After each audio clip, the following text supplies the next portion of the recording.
Muchas gracias a Philippe Souchard y a todas las personas que han trabajado en este congreso, porque me permiten presentarles este trabajo sobre las manualidades específicas en los nervios y arterias, y si me ha olvidado poner meninges también con la RPG. Muchas gracias a todos los sabios y los investigadores que han presentado antes sus ponencias, porque así me tranquilizo y he eliminado algunas dudas que cada empírico clínico como yo debe tener.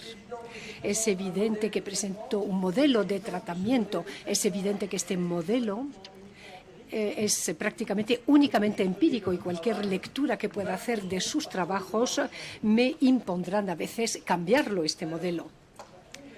Entonces vemos las primeras pistas de los tratamientos neuromeningeos en los curanderos y en las religiosas, en particular en Luxemburgo. También lo encontramos en el mundo clásico de la medicina y de la fisioterapia, pero también en el mundo de los osteópatas. El tratamiento básico de todos estos terapeutas es el estiramiento del tejido neural. Los trabajos de Breuil permitieron insistir en el concepto global que tienen que tener todos estos estiramientos. Personalmente pude seguir una formación inspirada en Butler, pero también en osteopatía, en la escuela de Barral, una formación dada por Alain Croibier, y llevo 3 años dando una formación sobre estas prácticas que se integran naturalmente en la RPG. El sufrimiento del nervio viene de las largas compresiones y de las fuertes elongaciones. Acarrearán un edema que a su vez es factor de agravación de la compresión, y entonces estamos en la espiral de la instauración de los síntomas neuromeningeos. A estos factores mecánicos podemos añadir la diabetes, el alcoholismo, algunas infecciones y varios factores hormonales. La compresión o la elongación del nervio acarrean un incremento de la presión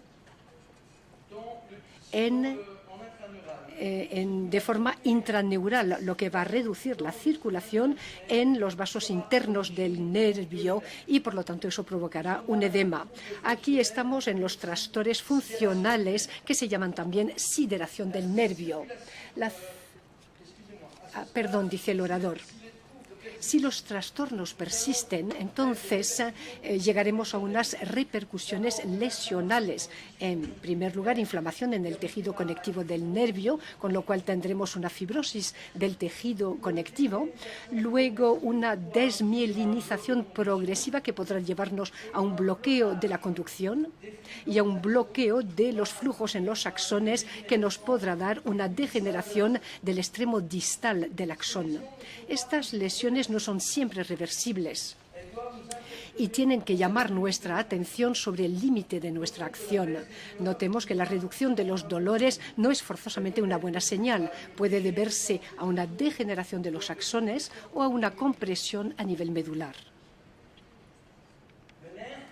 El nervio puede ser comprimido por interfaces externos, por ejemplo, un cinturón, unos zapatos, pero en general se tratan de interfaces internas. Se conoce en particular la hernia discal y el túnel carpiano. Las elongaciones serán más bien de origen traumático, como por ejemplo en el esguince del tobillo. Eso nos lleva a la primera visión que tiene que tener el RPGista, la visión mecánica. El propósito es descomprimir el nervio, movilizar el nervio en relación con las estructuras próximas y, por último, estirar el nervio. Clásicamente, el terapeuta manual piensa en primer lugar al aspecto radicular, la hernia discal, después en el aspecto troncular. El nervio puede ser comprimido por un hueso, un ligamento o un músculo. Hay que añadir a ello lo que se dijo antes, me tranquiliza a este respecto, las manipulaciones río abajo sobre los cuellos, es decir, donde el nervio perfora la fascia superficial, pero también en los músculos a nivel articular y a nivel de la piel, que movilizan los colaterales más distales del nervio. El RPGista lleva haciendo manipulaciones neuromeningeas desde siempre, pero la intención que pueda tener va a modificar su acción. La visión osteopática nos permite contemplar manipulaciones río arriba a nivel de la médula y del cerebro.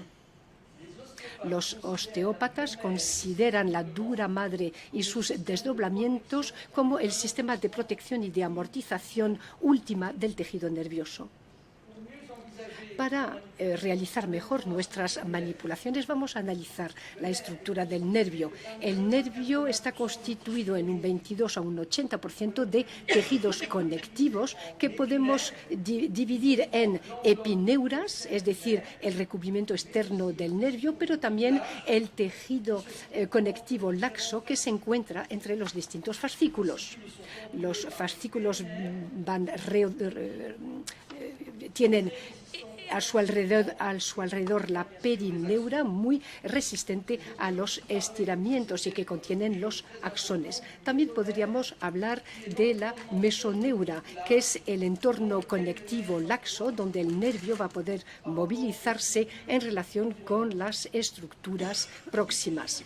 Pero sobre todo, tenemos que recordar que el nervio es un auténtico órgano, está vascularizado y es esta vascularización que hace que sea sensible a las compresiones. Por lo tanto, tenemos que ver que la fisiología y la estructura del nervio dependen de su micro y macrocirculación. Esta interdependencia nos lleva a la segunda visión que tiene que tener el terapeuta manual. Yo la llamo visión fluídica, pero también se puede llamar vascular o metabólica. Aquí el propósito es recuperar una buena circulación local y, por lo tanto, mejorar el metabolismo intraneural y reducir la inflamación. Eso permitirá también una mejor respuesta del tejido conectivo en los estiramientos ulteriores. Para obtener esta mejora, como siempre en nuestra práctica, vamos en primer lugar a recuperar una buena ventilación, porque es la variación de las presiones intratorácicas que es el principal motor de nuestra circulación de retorno. Hemos visto otras razones hoy. Para incrementar esta macrocirculación, vamos a distender los 4 grandes diafragmas que pueden, con su torsión, impedir la circulación de retorno. También, a veces, tenemos que movilizar algunos órganos que pueden comprimir las venas cavas y ácigos, y otras venas también. Progresivamente, nuestra intención será liberar los frenos vasculares más periféricos, en particular en los compartimentos musculares y en algunos músculos de dirección horizontal. Nuestra intención se centra entonces en la microcirculación de la mesoneura y del nervio. Aquí el RPGista tiene que modificar sus costumbres, porque el estiramiento se tiene que posponer en esta intención fluídica de salida. Los estiramientos acarrean un incremento de la presión interna del nervio y, por lo tanto, una reducción de los flujos. Para una mejor microcirculación local, tenemos que colocar la región nerviosa en sufrimiento, acortando, es decir, en contrapostura. Ese es el tratamiento funcional de los osteópatas, o bien el todo es posible al principio de Philippe Souchard. Añadiremos a esta contrapostura manualidades específicas muy suaves en el nervio. En el tratamiento, la visión fluídica y la visión mecánica interactúan. Por supuesto, pueden ser concomitantes. Volvamos a la estructura del nervio y hablemos ahora de su inervación. El nervio, este órgano, es inervado por los nervi nervorum, es decir, los nervios de los nervios, que están en el origen de bucles de retroacción y de reflejos largos que tendrán una influencia importante sobre nuestro tono y, por lo tanto, sobre nuestras posturas. Hemos visto cómo una compresión daba lugar a problemas microcirculatorios y metabólicos. Las informaciones de los nervi nervorum y el bucle de retroacción introducen la tercera visión que tiene que tener el terapeuta manual y el RPGista, es decir, la visión postural, neurológica o tónica. Todo ello se inscribe, por supuesto, en la evolución constante de nuestro método. Hemos partido del músculo y de su fuerza y de su flexibilidad, pero rápidamente nos hemos dado cuenta de que era su control lo que era lo más importante. Para tratar el músculo, nos hemos interesado, pues, por su control postural a través de los receptores musculares y articulares. Luego hemos introducido los exteroreceptores de los sistemas vestibulares, de la visión y de la piel. Ahora tenemos que tomar en cuenta las informaciones que vienen de los interoreceptores, es decir, de nuestros nervios, arterias y también vísceras. Esto se integra también en nuestros datos fisiológicos básicos. Y me gustaría recordar esta frase de Sherrington. Abro comillas, en la variedad de estas coordinaciones, un reflejo se puede aislar como si se le pusiera aparte de las otras reacciones reflejas. Este es el reflejo simple. Un reflejo simple es probablemente una pura concepción abstracta, porque todas las partes del sistema nervioso se encuentran conectadas entre sí y cada una no es capaz de reaccionar sin verse afectada por las otras partes de un sistema siempre en actividad. Pero el reflejo simple es cómodo, si no, sería una ficción probable. Sherrington se puede considerar como un precursor del espíritu que anima a los globalistas. Entonces, para nuestra práctica, recordemos que los reflejos complejos provocados por el sufrimiento de un nervio van a perturbar nuestras posturas, nuestra dinámica y también nuestras costumbres de tratamiento. El sufrimiento neuromeníngeo acarrea trastornos posturales, pues, pero hay una doble interacción que nos obliga también a considerar lo postural como el origen de la compresión. Podemos añadir que este sufrimiento neuromeníngeo y los trastornos posturales pueden estar en el origen o pueden ser la consecuencia de disfunciones articulares. Cuando perduran los síntomas, las causas y las consecuencias son difíciles de distinguir y acaban por fijarse a largo plazo. La única actitud terapéutica consiste, pues, en abordar el problema de la forma más global posible. Esto va en el sentido de nuestro método, pero también de los trabajos científicos de Shacklock, que preconiza tratar simultáneamente las interfaces y el sistema postural. En el marco de los problemas neuromenígeos, esta complejidad viene del hecho de que los receptores de tipo C de los nervi nervorum son polimodales y, por lo tanto, sensibles a la mecánica, pero también a la química y a lo térmico.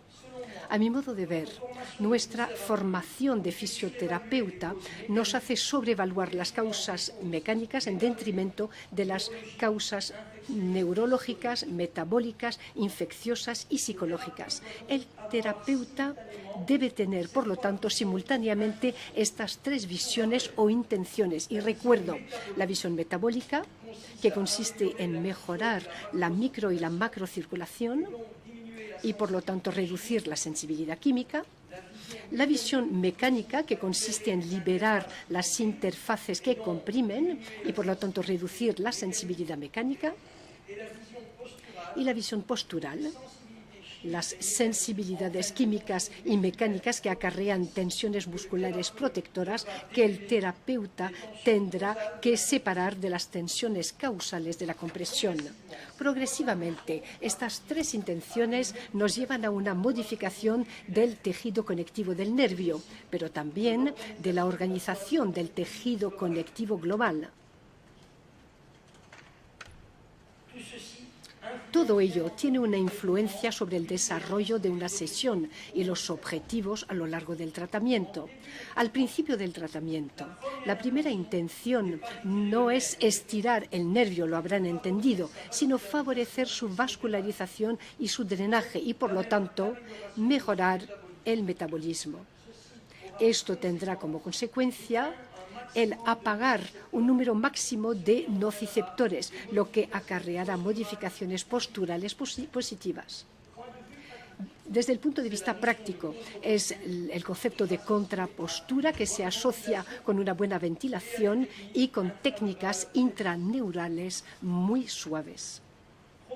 Progresivamente, el RPGista reinstala el tono y la tensión conectiva. Aquí el propósito es tratar las consecuencias y las causas más estructurales. En primer lugar, con tensiones transversales en los diafragmas y todo lo que comprime el nervio. Luego pasamos a las tensiones longitudinales, que suelen ser las consecuencias, y también tenemos que introducir movilizaciones extraneurales. Son bastante cercanas de las integraciones propuestas por Rubén. Y como siempre, vamos cada vez más hacia posturas que desatan el síntoma.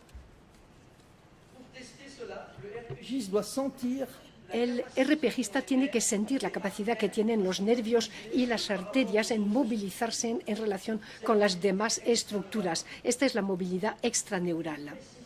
Más precisamente todavía, tenemos que probar la consistencia del nervio, y aquí no tenemos microscopio electrónico, sino nuestros dedos. El nervio es duro, es granuloso, hay nódulos. Esta consistencia es la consecuencia de las libertades de los miles de axones y sobre todo del sistema arterio-venoso. Esta es la movilidad intraneural.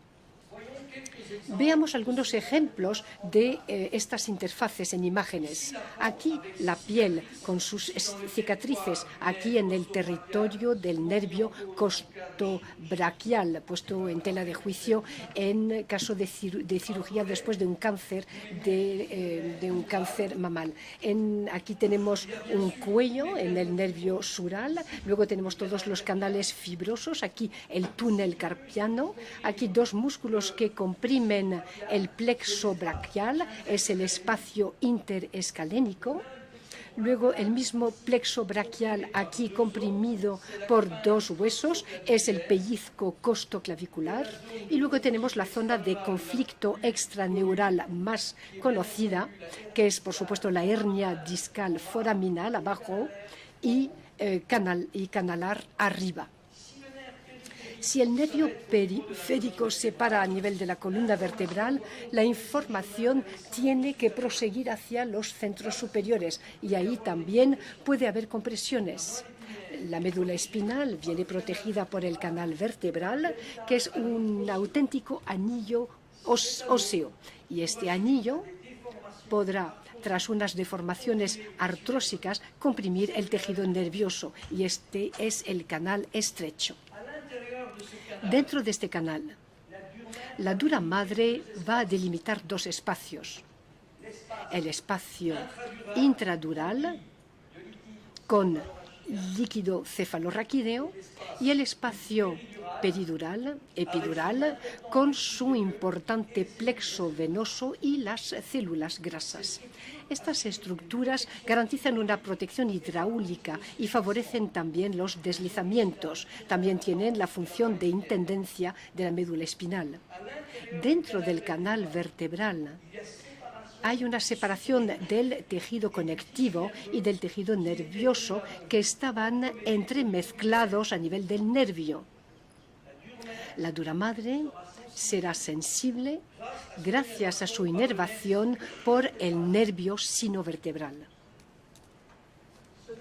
Este nervio sinovertebral está en el origen de un plexo nervioso más importante en relación con el disco, aquí detrás del cuerpo vertebral. Cualquier compresión a este nivel acarrea un bucle de retroacción que perturba nuestro control propioceptivo y que puede provocar, por ejemplo, un lumbago. En la hernia discal, el propósito principal del sistema postural es evitar la compresión de la médula o de la raíz del nervio. Por lo tanto, es el mismo principio que para los nervi nervorum en la compresión troncular. Como siempre, el RPGista empieza en el no dolor. También aquí tendrá que ir hasta la contrapostura y, sobre todo, posponer todas estas intenciones morfológicas. Ahora unas imágenes para ilustrar el contenido del canal vertebral. Aquí tenemos el espacio epidural con su importante plexo y el tejido graso. Su función principal es la amortización transversal, sobre todo. Aquí tenemos la dura madre, muy sólida, que amortigua las tracciones longitudinales. Histológicamente se prolonga en los nervios a través de la epineura que rodea los fascículos. Como para los nervios en la periferia, tenemos que abordar la columna vertebral y la médula con estas tres visiones. A nivel fluídico, con los plexos venosos que vamos a drenar y el líquido cefalorraquídeo. A nivel mecánico, con las protecciones pasivas, el canal vertebral, la dura madre, la grasa, los discos y los ligamentos. Todos estos elementos, gracias a su sensibilidad, van a actuar de forma reflejo sobre nuestro tono y nuestras posturas y nos imponen nuestra visión postural global. Estas tres intenciones interactúan, nos imponen y justifican la atención global.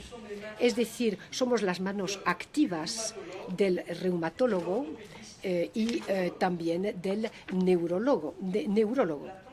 La tensión de los nervios periféricos se transmite en dos estructuras. En la dura madre, muy poco elástica, que transmitirá estas tensiones a la cabeza y al sacro. La médula espinal, aquí en rojo. No, perdón, está en amarillo, pero el tejido nervioso viene en rojo. La médula espinal, que tiene una muy buena elasticidad.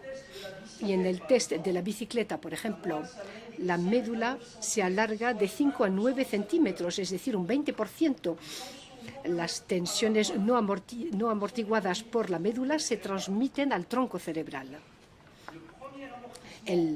La primera amortización a este nivel será fluídica a través del principio de Arquímedes. Nuestro cerebro está casi en flotación en el líquido cefalorraquídeo. Las tensiones residuales se transmiten y se amortiguan luego por los desdoblamientos de la dura madre, aquí y allá.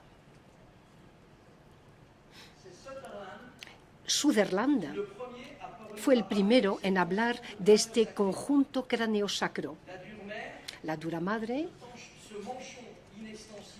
aquí tenemos este manguito o tendón hueco, tiene un sistema de amortiguamiento en cada extremidad, abajo en el sacro y arriba.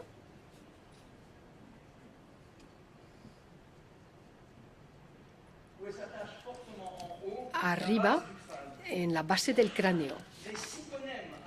Los psicónemos amortiguan la tensión de la dura madre y dentro de este tendón hueco, el tejido nervioso o la médula también tienen estos dos amortiguadores, abajo a través del cilium terminal, el coxis, y arriba en la hoz del cerebro y en la tienda del cerebelo.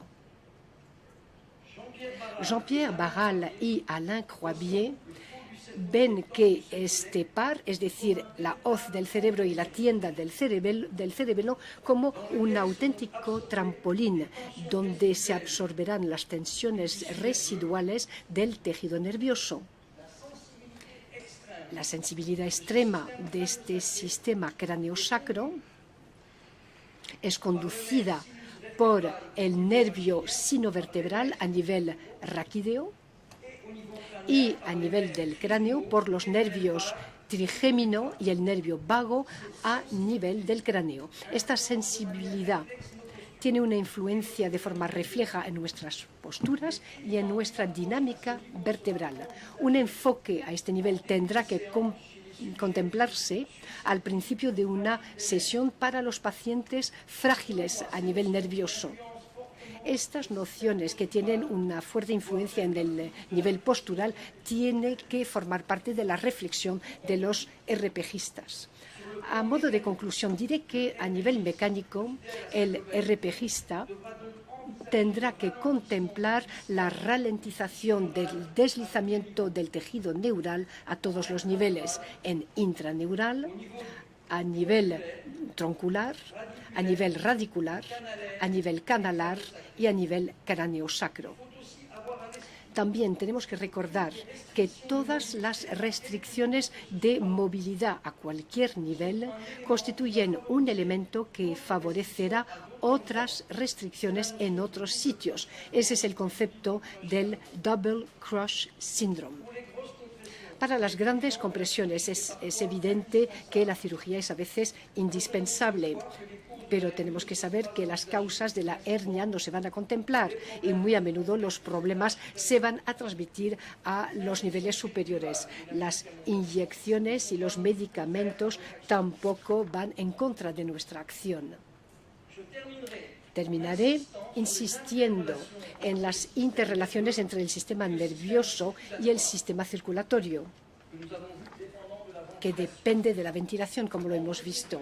Entre ambos sistemas, el tejido conectivo con los fibroblastas y la matriz extracelular y muchas más cosas es el interlocutor privilegiado del RPGista, que le informa a través de las posturas a nivel global y de forma más precisa a través de su manualidad. El tejido conjuntivo no tiene la única función de relación mecánica. La matriz también es el nivel arcaico de todos nuestros intercambios. Está en relación con todos nuestros órganos y todos nuestros sistemas. El RPGista tiene que ser optimista, pues, en cuanto a su participación en la salud general de sus pacientes. Pero cuidado, esta complejidad y todas estas interrelaciones le tienen que dar informaciones sobre los límites de su acción. El peligro de la intervención neuromeningea es no referir, de no derivar al paciente en caso de no progreso. La falta de dolor es una trampa. Hay otro peligro también. Como lo dijo Einstein, la extrema nitidez, la claridad y la certidumbre solo se adquieren a costa de un inmenso sacrificio, que es perder de vista el conjunto. Como siempre, hay nuevos conocimientos que pueden aparecer. En caso de síntoma neuromeningeo, buscaremos la solución a través de estos nuevos conocimientos. El riesgo sería perderse en el análisis con un plano focal demasiado reducido. Una motoneurona puede tener hasta 650 sinapsis. Un axón puede tener hasta 500.000 terminaciones. Entonces tenemos que relativizar nuestros conocimientos de los reflejos simples y ver el sistema nervioso central como un sistema de integración compleja de varios niveles. Integra en particular nuestras informaciones propioceptivas, exteroceptivas, pero hemos visto también hoy interoceptivas.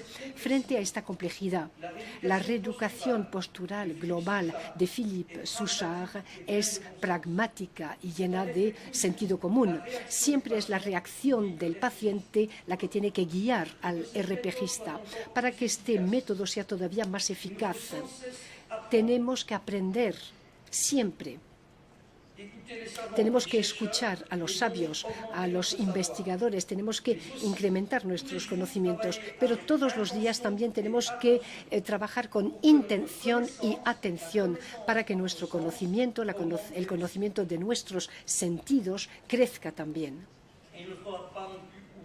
No hay que olvidar nuestros principios. Muchísimas gracias por su atención.